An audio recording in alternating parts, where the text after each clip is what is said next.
السلام عليكم ورحمة الله وبركاته. إن الحمد لله نحمده ونستعينه ونستغفره ونعوذ بالله من شرور أنفسنا ومن سيئات أعمالنا.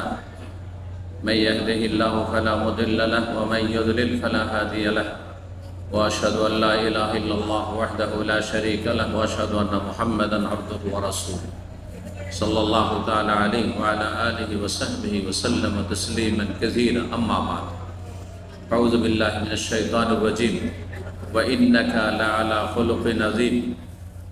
সম্মানিত ইফতার ক্যাম্পে অবস্থানকারী দিনী ভাতৃমণ্ডলী, আল্লাহ রাব্বুল আলামিনের প্রশংসা এবং প্রিয় নবী সাল্লাল্লাহু আলাইহি সাল্লামের উপর সালাত ও সালামের পর আজ মঙ্গলবার 18ই রমজান 1446 হিজরি মোতাবেক 18ই মার্চ 2025 আমরা একটি গুরুত্বপূর্ণ দিক নিয়ে আলোচনা করব, যেটি অসম্পূর্ণ থাকলে আমার আপনার ঈমান ইসলাম অসম্পূর্ণ।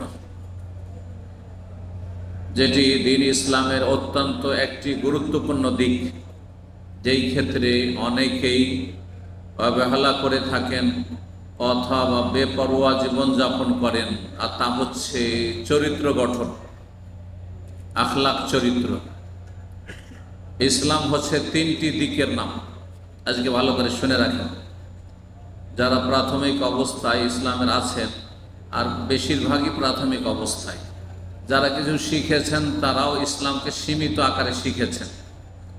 ইসলামকে সীমিত আকারে শিখা হচ্ছে ঠিক ওই রকমই যেমন কানা মানুষের দেখা, এক চোখে দেখে এক চোখে দেখে না। তো যেই চোখে দেখে ওই দিকটা দেখে, কিন্তু এই চোখে যে দেখে না ওই দিকটা দেখতে পাই। তো যারা সামান্য কিছু ইসলাম সম্পর্কে জানছেন, পুরোপুরি মোটামুটি জানছেন না, যতটা ফরজ ততটা জানছেন না, তারা মনে করেন যে ইসলাম কি, নামাজ রোজা করলেই তো হয়ে গেল। এটা আমাদের দেশীয় কথা না? হ্যাঁ, আমি বহু লোককে দেখেছি এরকম। ডাক্তার, এমবিবিএস ডাক্তার, হসপিটালে ক্লিনিকে বাংলা ভাষী অথবা উর্দু ভাষী, কখনো গেছি তাদের কাছে, হয়তো ইসলামিক সেন্টারে আসেন। হ্যাঁ, কেউ তো আচ্ছা ঠিক আছে, যারা একটু সামাজিকতা আছে বলে ঠিক আছে ইনশাল্লাহ ইনশাল্লাহ আসুক আর না আসুক ইনশাল্লাহ আসবো, আর ব্যস্ততা ইত্যাদি। আর কিছু লোক আছে, হ্যাঁ আলহামদুলিল্লাহ নামাজ রোজা করছি। একজন ডাক্তারের কথা আমার ভালো মনে পড়ছে, আলহামদুলিল্লাহ আমার নামাজ রোজা আমি করি। তো ইসলামী সেন্টারে যাওয়ার উদ্দেশ্য, ওর কথা হচ্ছে যে কি নামাজ রোজা শিখা, হ্যাঁ আমার নামাজ রোজার দিকে আগ্রহী হওয়া, তো নামাজ রোজা করি, তো ব্যাস ইসলাম হয়ে গেল। এর নাম এতটুকু ইসলাম, কানা লোকের ইসলাম। শুধু নামাজ রোজাতে ইসলামকে সীমিত মনে করা কানা লোকের ইসলাম। তা ইসলামকে দুই চোখ দিয়ে দেখতে হবে। কোরআনের সূরায়ে ফাতিহা থেকে শুরু করে সূরায়ে নাস পর্যন্ত 114টি সূরাতে যতগুলি বিষয় রয়েছে মানব জীবনের সাথে সম্পর্কিত, সবগুলি বিষয়ের বাস্তবায়নের নাম, পালন করার নাম হচ্ছে ইসলাম। এবং কোরআনে কারিমে বড়ই সারসংক্ষেপ বর্ণনা করা হয়েছে ঈমান ইসলামের, দ্বীনের। সুতরাং তার বিশদ বর্ণনা রাসূলুল্লাহ সাল্লাল্লাহু আলাইহি ওয়াসাল্লামের সুন্নাহে হাদিসে রয়েছে। সুতরাং হাদিসের আলোকে কোরআনের আয়াতের তাফসীর ব্যাখ্যা জানতে হবে এবং সেই অনুযায়ী আমল করতে হবে, তাহলে ইসলাম পালন হবে। তো ইসলামের তিনটি দিক আছে বললাম, তাই না? ভালো করে মুখস্থ করবেন, ভুলবেন না। একটি হচ্ছে বিশ্বাসের দিক, যার নাম আকীদা। বিশ্বাস, বিশ্বাস দুই রকম, হ্যাঁ, সহি বিশ্বাস আর ভুল বিশ্বাস, তাই না? কেউ কিছু বিশ্বাস করে, হ্যাঁ সহি শুদ্ধ বিশ্বাস, আসলে বাস্তব। আর অনেকে বিশ্বাস করে অবাস্তব, মিথ্যা বিশ্বাস, হ্যাঁ ভ্রান্ত বিশ্বাস। এই জন্য বলা হয় যে এই বিশ্বাসটি ভ্রান্ত বিশ্বাস, ঠিক কিনা? তাহলে আকীদা মানে ধর্মীয় বিশ্বাসটা সহি শুদ্ধ হইতে হবে। বিশুদ্ধ আকীদা অন্তরে বিশ্বাস করতে হবে, জায়গা দিতে হবে এবং সেই অনুযায়ী জীবনযাপন করতে হবে। সেই অনুযায়ী আপনাকে মুসলিম হইতে হবে, সহি আকীদাওয়ালা হইতে হবে। বিশুদ্ধ আকীদা, আল্লাহ এক, আল্লাহর সাথে কোনো শরীক নেই, কোনো শরীক নেই। তার কাজেও শরিক নেই। তাওহীদের কথা আলোচনা করেছি 2-3 দিন আগে। তার কাজেও শরিক নেই, তার ইবাদতও শরিক নেই, তার নাম গুণাবলীতে কেউ শরিক নেই, কোনো কিছুতে শরিক নেই। এমনকি রসুলও আল্লাহর শরিক না, রসুল আল্লাহর গোলাম, আবদুহু ওয়া রাসূলুহু।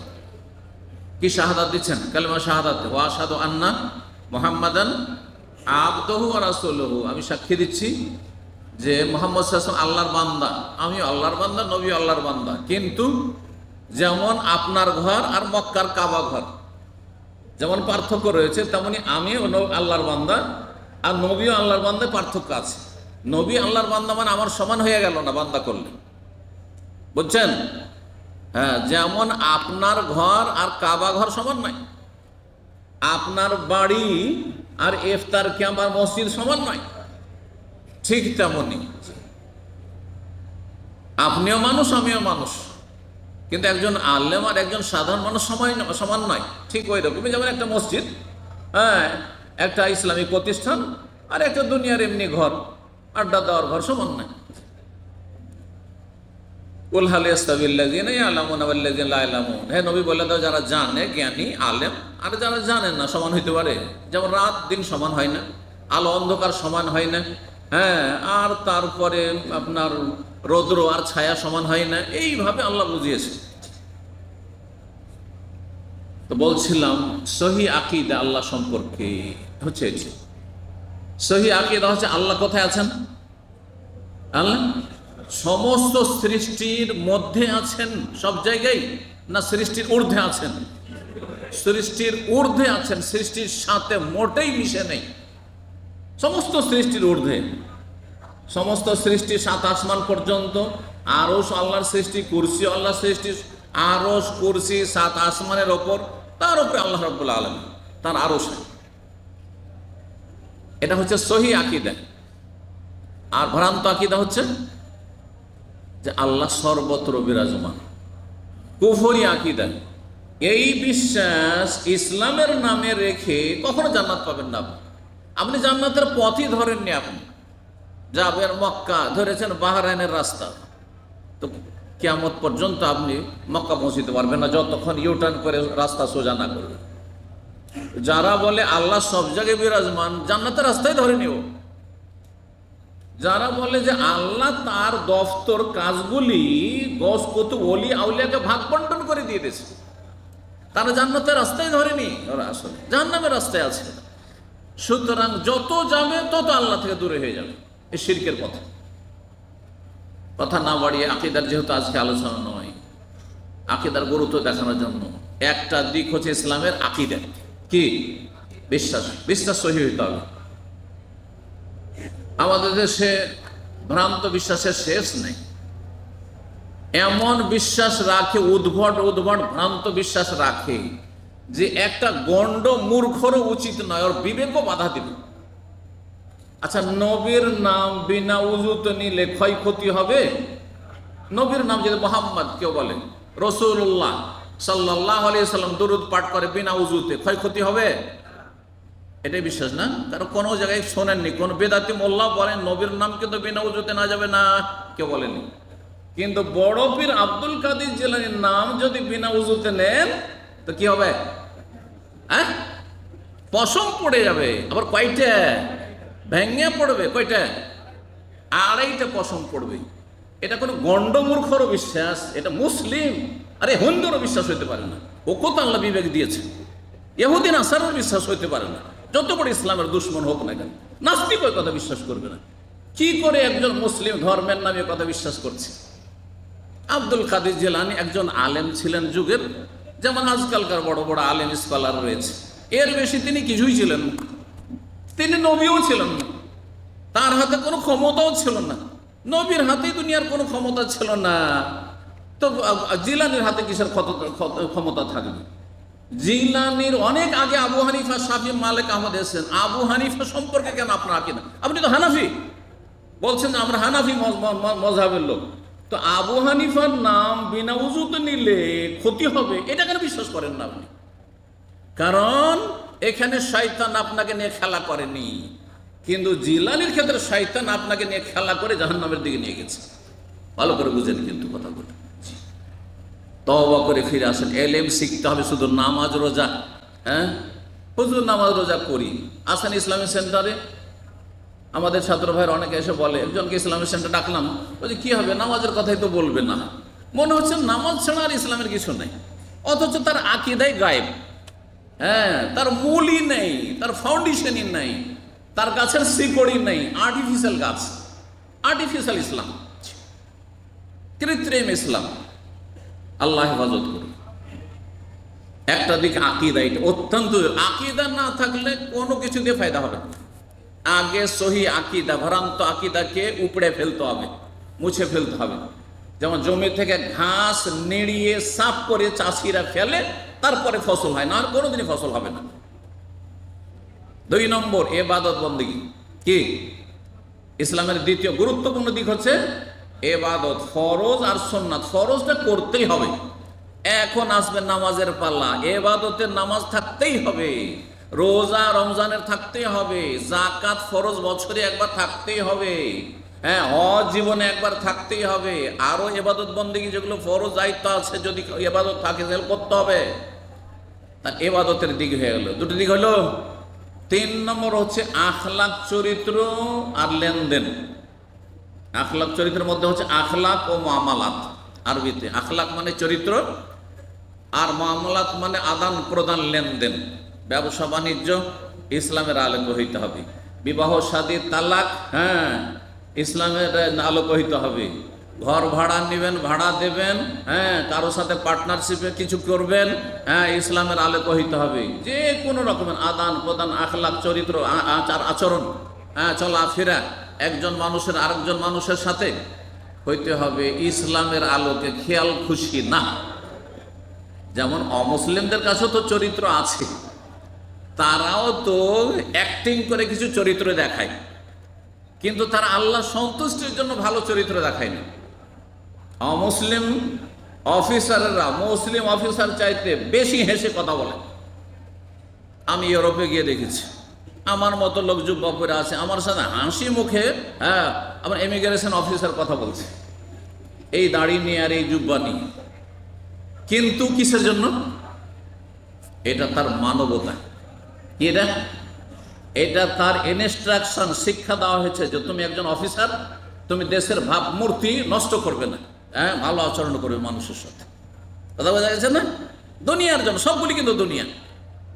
অথবা সেও মানুষ, আমিও মানুষ, সুতরাং মানুষ, আমি যেটা চাই আমার সাথে আচরণ সেটা ওর চাই, সবগুলি দুনিয়া। কিন্তু কিন্তু আপনি একজন মুসলিম যখন কারোর সাথে ভালো আচরণ করবেন, ভালো ভাষায় কথা বলবেন, ভালো উপদেশ দেবেন, মানুষের হিতাকাঙ্ক্ষী হবেন, তখন কিসের জন্য? হাসি মুখে কথা বলবেন। কিসের জন্য? আল্লাহর সন্তুষ্টির জন্য। কিসের জন্য? নেকি পাওয়ার জন্য, গুনাহ থেকে বাঁচার জন্য, আল্লাহকে রাজি করার জন্য, নবীর প্রতিবেশী হওয়ার জন্য, কামেল মুমিন, পাকা মুমিন হওয়ার জন্য, জান্নাতে উচ্চ মর্যাদা হাসিলের জন্য। এগুলি ফজিলত রয়েছে উত্তম চরিত্রের। একই কাজ, আমিও হাসি মুখে কথা বলছি মানুষের সাথে, সালাম করছি, হাসি মুখে কথা বলছি, আর একজন হাসি মুখে কথা বলছে, কিন্তু সে মানবতার খাতিরে বলছে, সামাজিকতার খাতিরে বলছে, পারিবারিক খাতিরে বলছে, দুনিয়ার ব্যবসা বাণিজ্যের স্বার্থে বলছে। আমি অনেক শিয়াকে দেখেছি, হ্যাঁ দাড়িওয়ালাকে দেখলে ইহুদি ওরকম জ্বলে না যেরকম জ্বলে, কিন্তু যদি ব্যবসার স্বার্থ থাকে, ওমরা অফিসে বাস দিতে একসময় এরা ব্যবসার খাতির আছে, তখন খুব হাসি মুখে কথা বলছে তার যার সাথে ডিলিং আছে। কিন্তু এমনি আমার সাথে যদি আপনার সাথে কোনো স্বার্থ না থাকে, তো দুনিয়ার মধ্যে সবচেয়ে বড় দুশ্মন এই খবিসদের হচ্ছে এই দাড়িওয়ালা, ধার্মিক, আহলে সুন্নাত ওয়াল জামাত, হানাফি, শাফি, মালিকি, হাম্বলি, আহলুল হাদিস, এই যারা কোরআন সুন্নাহর অনুসারী, রসুলের অনুসারী, যারা রসুলের সাথে মহাব্বত করে, যারা সাহাবায়ে কেরামদের সাথে মহাব্বত করে, যারা উম্মাহাতুল মুমিনদের সাথে মহাব্বত করে, তারা তাদের সবচেয়ে বড় দুশ্মন। আর এদের চামচা, হ্যাঁ এদের খাদেম এক শ্রেণীর লোকেরা দেশে রয়েছে, যারা ধর্মের নামে রাজনীতি করছে আর মানুষকে ইসলামের মুখোশ পরে ধোঁকা দিচ্ছে। এদের ধোঁকাবাজি থেকে সাবধান। এরা নিজেদেরকে সুন্নি বললেও এরা রাফেজিদের খাদেম, এরা ইরানের খাদেম। ভালো করে শুনে রাখেন, এরা অগ্নি পূজক মজুসিদের খাদেম। ভালো করে শুনে রাখেন। সুতরাং কখনো তাদের ধর্মীয় আবেগে আপনি আপ্লুত হবেন না। আপনি ধোঁকা খাবেন না, তারা প্রতারক। জি, আপনি ফাউন্ডেশন মজবুত করুন, আপনি এলেম শিখুন, আমল করুন, দিনের দাওয়াত দেন, এটা হচ্ছে ইসলামের খেদমত। আপনি ব্যক্তি জীবন থেকে শুরু করুন, আগে ক্ষমতা পরে ব্যক্তিকে ডান্ডা দিয়ে ঠিক করব, এটা ইসলাম শেখায়নি। জি, কথা বোঝা গেছে?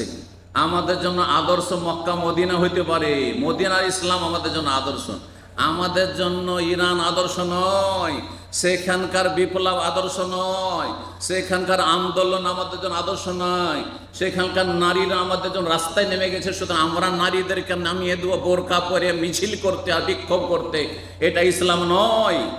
এগুলো জাতিকে কানাকে হাইকোর্ট দেখিয়েছে, এরা ধোঁকাবাজি করেছে এরা। সুতরাং এদের অনিষ্ট থেকে সতর্ক সাবধান। আপনাদের পাশে প্রতিবেশী তারা বসবাস করছে এবং তারা বড় বড় স্বপ্ন দেখছে এখন, কিন্তু এই স্বপ্নের বাস্তবায়ন কখন হবে না, কারণ তারা রসুলের তরিকায় নেই। ভালো করে শুনে রাখেন, ভালো করে বুঝতে বলছি বিষয়গুলি, আল্লাহ যেন বোঝার তৌফিক দান করেন। কারো ধর্মীয় ধোঁকাবাজিতে আসবেন না। আপনি এলেম শিখুন, সহি এলেম, আল্লাহর কথা রসুলের কথা শিখুন সাল্লাল্লাহু আলাইহি ওয়াসাল্লাম। তারপরে সাহাবায়ে কেরামদের তরিকার উপরে থাকুন। আর সাহাবায়ে কেরামদের জামানায় যেভাবে সমাধান হয়েছে, সমস্যার সমাধান, রাষ্ট্রীয় সমাধান, সামাজিক সমাধান, আর তারপরে বিচার বিভাগের সমাধান, সংস্কার, সেইভাবে সমাধান হইতে হবে। জি, এই কুফরি আমদানি করে নিয়ে আসলে হবে না। কুফরি দিয়ে ইসলাম কায়েম কখনো হয় না। আব্রাহাম লিঙ্কন ইহুদির মতবাদ দিয়ে কখনো সমস্যার সমাধান হবে না, শান্তি দেশে ফিরে আসবে না। আল্লাহ বোঝার তৌফিক দান করুন। বলছিলাম উত্তম চরিত্রের কথা, বলতে গিয়ে ভূমিকাতে সব কথা হয়ে গেল, তবে অল্প হইলেও সীমিত সময়ে উত্তম চরিত্রের ফজিলত বর্ণনা করো। চরিত্র যদি ভালো থাকে আর সর্বনিম্ন আপনার সহি আকীদা থাকে, মানে শিরক নাই, কুফরি নাই, আর সর্বনিম্ন আপনার ফরজ ইবাদত থাকে, মানে 5 ওয়াক্ত নামাজ আছে, 5 ওয়াক্ত নামাজ আছে, তাহাজ্জুদ নেই, তারাবি নেই, কিন্তু 5 ওয়াক্ত নামাজে মিস নেই, ফরজ রোজা সবগুলি রেখেছেন গোটা বছর, আর কোনো নফল সুন্নত রোজা রাখতে পারেননি, শুধু ফরজগুলি আদায় করেছেন।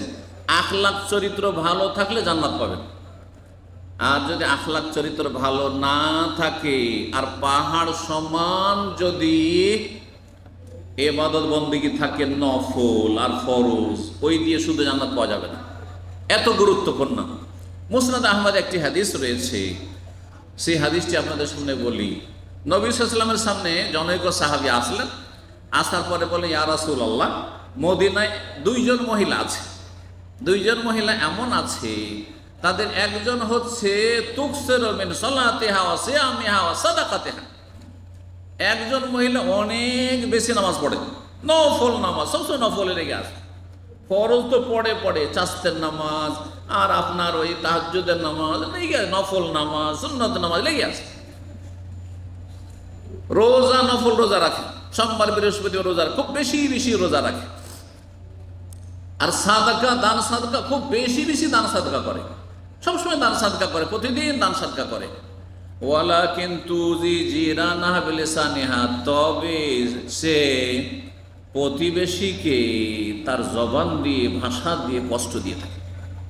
তার পাড়া প্রতিবেশী শান্তিতে বাস করে না তার কষ্টের কারণে, তার ঝগড়াটে হওয়ার কারণে। এত খারাপ মহিলা, ভাষা খারাপ, আচার আচরণ খারাপ, পাড়া প্রতিবেশীর সাথে তার কারো মিল নেই, শুধু মুসল্লি আছেন আমাদের দেশে এরকম লোক, সবসময় মসজিদে পড়ে আছে, কিন্তু মসজিদের মুসল্লিদের সাথেও মিল নেই। হ্যাঁ, বাপের সাথেও মিল নেই, মায়ের সাথে মিল নেই, ভাই বোনদের সাথে মিল নেই, আত্মীয় স্বজনদের সাথে মিল নেই। হ্যাঁ, নমনীয় নয় কখনো। হ্যাঁ, ভুল স্বীকার করতে রাজি না, নিজের সংশোধন করতে রাজি না, ভিতরে একটা অহংকার কাজ করছে। অথবা এই চরিত্রের সাবজেক্ট সে চর্চাই করেনি, যে চরিত্রটা যে একটা অত্যন্ত গুরুত্বপূর্ণ পার্ট ইসলামের, এইটার দিকে ভ্রুক্ষেপই করেনি, বেপরোয়া হয়েছে। এর পরিণাম কি হবে? রাসূলুল্লাহ সাল্লাল্লাহু আলাইহি ওয়াসাল্লাম জবাবে বললেন, হিয়া ফিন্নারে, এই মহিলা কোথায় যাবে? ফিন্নার মানে জাহান্নামের আগুনে জ্বলবে। সুবহানাল্লাহ, ফরজ নামাজ আছে, নফল নামাজ আছে, তাহাজ্জুদ আছে, চাস্তের নামাজ আছে, আর নফল রোজাও আছে, সব আছে, কিন্তু পাড়া প্রতিবেশীর সাথে মেল মহব্বত নাই, খারাপ আচরণ। রুমমেট তার সাথে থাকতে পারে না, তার শয়তানির জন্য, বদমাইশির জন্য অশান্তি করে। জি, যখন মানুষের ঘুমাবার সময় তখন হইচই করে, রুমমেটকে কষ্ট দিয়ে থাকে। আর যখন ঘুমাবার সময়, কথা বলার সময়, তখন সে শয়তান ঘুমিয়ে পড়ে।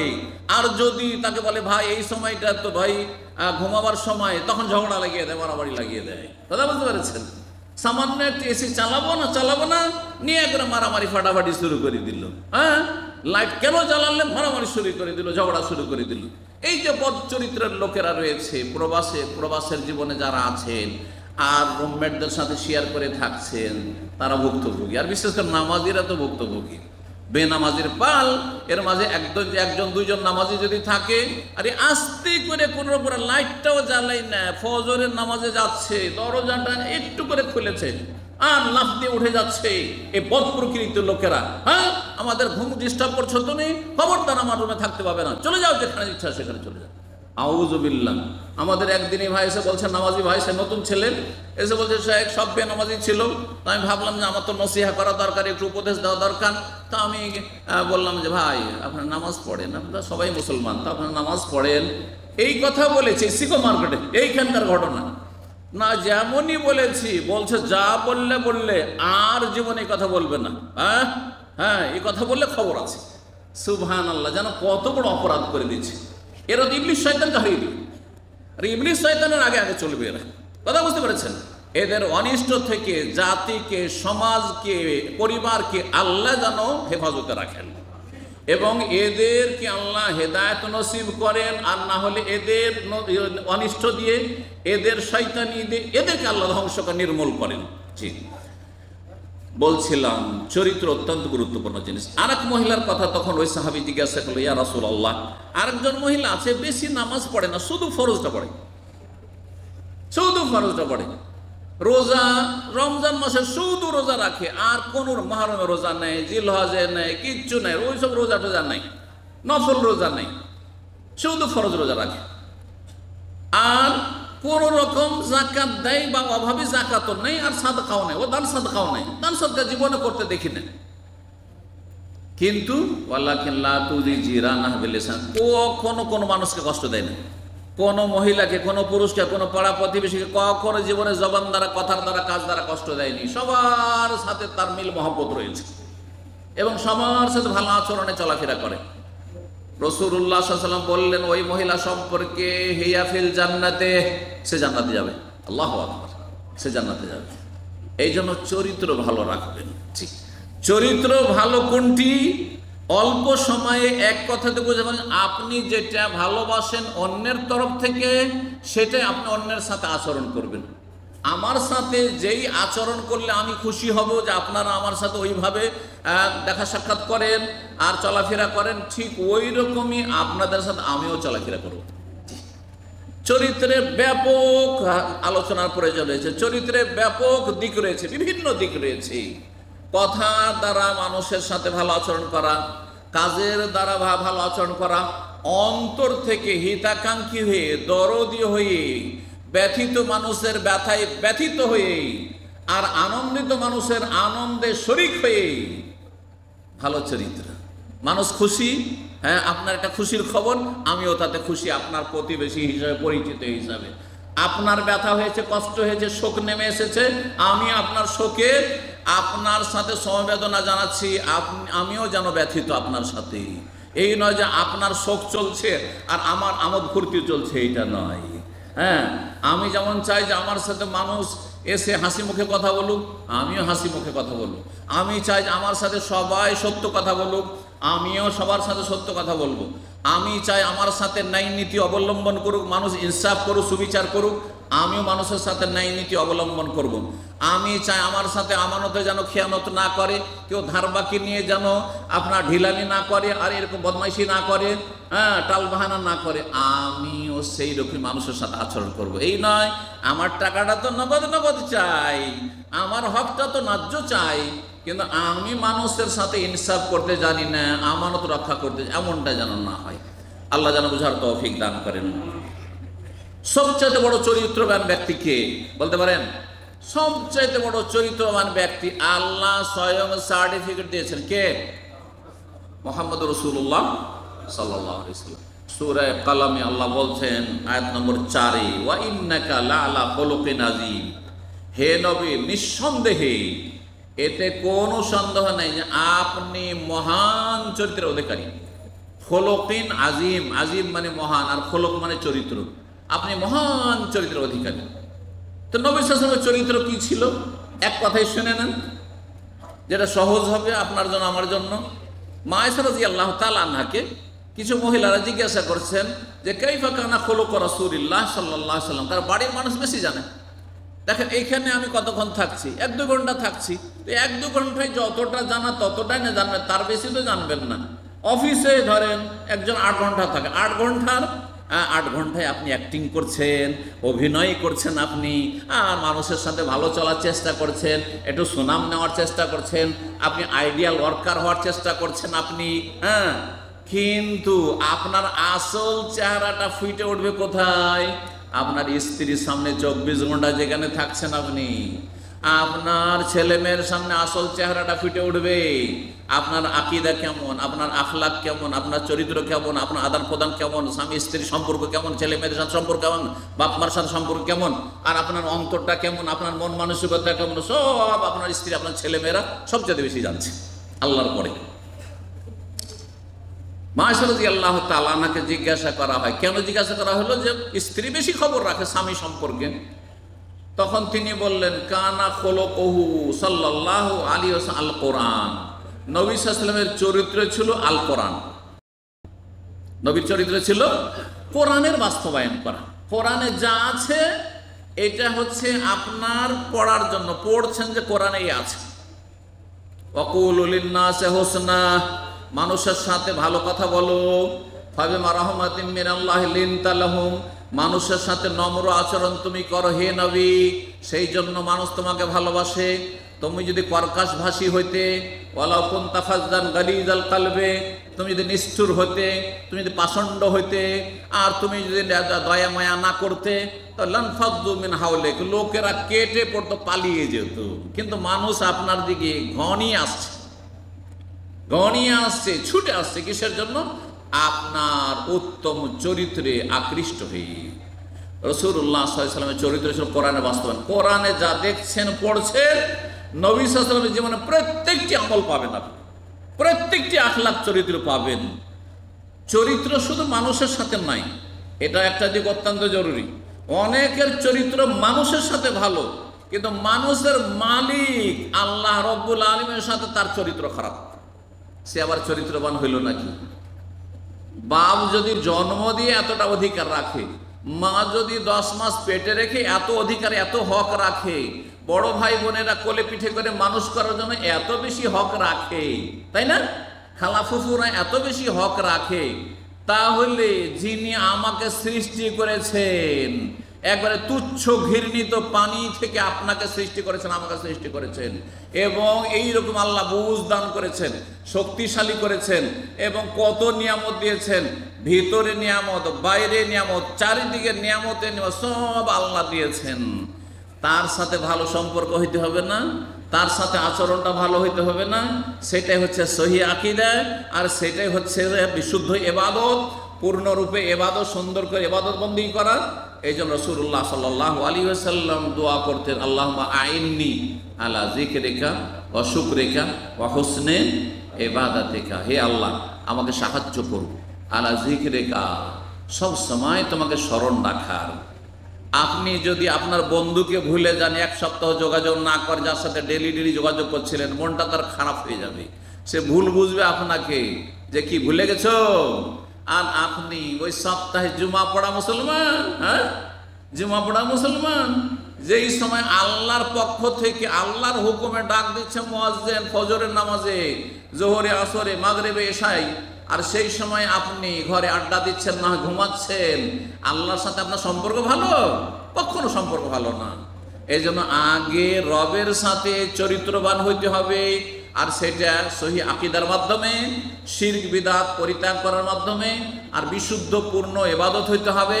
কমপক্ষে ফরজ ইবাদত বন্দেগীগুলো অবশ্যই কায়েম করতে হবে, তারপরে সুন্নত নফল যতটা সম্ভব করে যেতে হবে। আল্লাহর সামনে আপনি কত হারাম কাজ করে যাচ্ছেন, অথচ স্ত্রীর সামনে পারবেন না। স্ত্রীকে ভয় করছেন আপনি।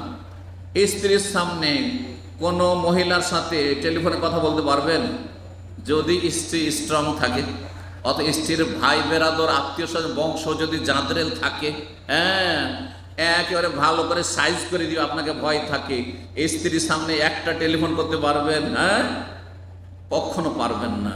আর রবের সামনে অহরহ আপনি গুনহার কাজ করে চলে যাচ্ছেন, যে রব যে কোনো সময় ধরে নিতে পারে, যে কোনো সময় পাকড়া করতে পারে, যে কোনো সময় সাজা শাস্তি দিতে পারে, যে কোনো সময় হালাক করে দিতে পারেন, যে কোনো সময় আযাব নেমে যেতে পারে। একটু ভয় করেন না আপনি? আল্লাহকে লজ্জা করেন না, আপনি মানুষকে লজ্জা করছেন। আরে মায়ের সামনে, স্ত্রী তো আপনার স্ত্রী, তারপর স্ত্রীর গাখানে হাত দিতে পারছেন না, স্ত্রীর গায়ে পাশে ঘেঁষে ঘেঁষে বসতে পারছেন না, লজ্জা পাচ্ছেন যে মা বসে আছে, মায়ের সামনে কি করে আমার স্ত্রীর গায়ে হাত দেবো। অথচ জায়েজ কাজ হয়তো সেটা অশোভনীয়, হ্যাঁ, কারণ একটা সামাজিকতা আছে, কিন্তু আপনি আল্লাহর সামনে অহরহ গুনার কাজ করে যাচ্ছেন, আল্লাহর সামনে পাপ করে যাচ্ছেন, আল্লাহ সব শুনছেন আর মিথ্যা কথা বলে যাচ্ছেন, আল্লাহর সামনে আপনি ধোঁকাবাজি করে যাচ্ছেন, আল্লাহর সামনে আপনি বেঈমানি করে যাচ্ছেন, আল্লাহর সামনে আপনি হারাম খেয়ে যাচ্ছেন, হারাম দেখে যাচ্ছেন। আপনি চিন্তা করুন তো দেখি, আমার সামনে বসে ফেসবুকে খারাপ ছবি দেখতে পারবেন না, সামান্য খারাপ যেটা মহিলা ছবি বের করতে পারবেন না, আমার সামনে বসে পারবেন না, ঠিক কিনা? আমার সামনে আপনি বিড়ি ধরাইতে পারবেন না, আপনি সিগারেট ধরাইতে পারবেন না, আপনি পারবেন? কখনো পারবেন না। অন্তত এতটা আদব কায়দা আমাদের বাঙালি জাতিতে আছে যে আলেম ওলামা দাড়িওয়ালা দেখলে যতই বড় ব্যক্তি ওখানে চট করে সিগারেটটা ফেলে দিবে, বিড়িটা ফেলে দিবে। এতটা আমাকে আপনি শ্রদ্ধা করছেন, রবকে কি শ্রদ্ধা করলেন? রব যে হারাম করেছেন নোংরা জিনিস, এই খুবিস জিনিস আল্লাহ হারাম করেছেন। ওয়াইহাররিমু আলাইহিল খাবায়েস, আল্লাহ নোংরা জিনিসকে হারাম করেছেন। ওয়াইহিল্লু লাহুমুত তাইয়্যিবাত, তাইয়্যিবাত পাক পবিত্রকে হালাল করেছেন। অসুবিধা নেই ভাত খেতে, সবার সামনে আমার সামনে ভাত রুটি খেতে পারছেন, আপনি পানি খেতে পারছেন, ওই রকমই আল্লাহর সামনে আপনি করেন। কিন্তু হারাম কাজ হচ্ছে খবিস কাজ, হারাম খাওয়া হচ্ছে খবিস কাজ। সুতরাং হারাম থেকে বেঁচে থাকবেন। আল্লাহর সাথে সম্পর্ক আগে ভালো হইতে হবে। যত ভালো সম্পর্ক আল্লাহর সাথে হবে, তত ভালো সম্পর্ক হবে আল্লাহর বান্দা মানুষের সাথে, মানুষের সাথে। আল্লাহ যেন আমাদেরকে চরিত্রবান হওয়া তৌফিক দান করেন। উত্তম চরিত্রের অনেক ফজিলত রয়েছে, অনেক ফজিলতের দিক রয়েছে, সময় নেই, সেই জন্য এখানে শেষ করে দিচ্ছি আজকে। তবে ইনশাআল্লাহ তাআলা সেই ফজিলতগুলি আপনাদের সামনে আমি সময় সুযোগ হলে এই রমজানের ভিতরে ইনশাআল্লাহ তাআলা একদিন বর্ণনা করব। আল্লাহ যেন তৌফিক দান করেন। ওয়া জাযাকুমুল্লাহু খাইরান ওয়া সাল্লাল্লাহু আলা মুহাম্মদ ওয়া আলা আলিহি ওয়া সাহবিহি আজমাইন।